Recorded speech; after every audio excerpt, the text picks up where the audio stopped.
Bismillahirrahmanirrahim.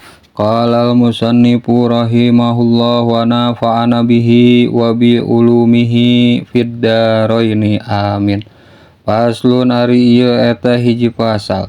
An-niyatu ari ngaran niat qasdus syai'i eta ngamaksud kana hiji perkara.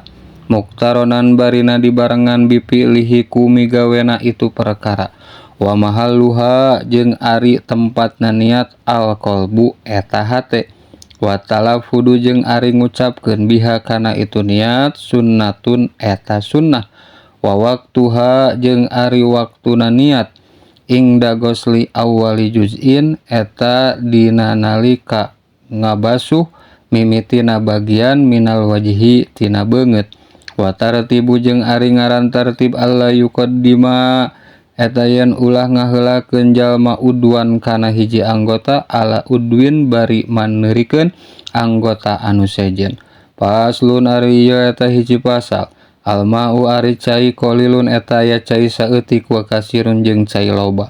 Al qalilu ari ngaran cai saeutik ma eta cai dunal kullataini anu kurang dina dua kulah. Wal kasiru jeung ari cai loba kullatani eta dua kulah pa aksaro tuluy leuwih loba.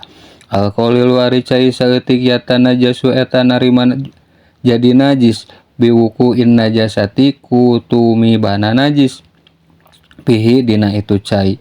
Wa illam yatagoyar jeung sanajan teu barobah itu cai.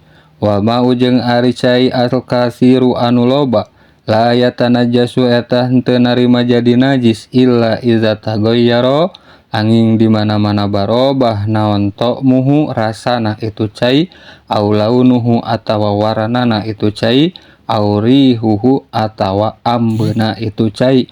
Paslun ari ieu eta hiji pasal. Mujibatul gusli ari pirang-pirang anu ngawajibkeun adus sitatun eta aya genep. Ilajul hasapati tegasna hiji ngasupkeun hasapah fil parji kana parji.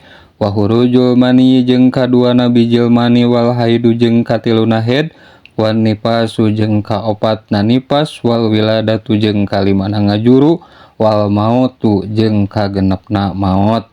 Faslun ari ieu eta hiji pasal. Furudul gusli ari pirang-pirang parduna adus isnani eta aya dua.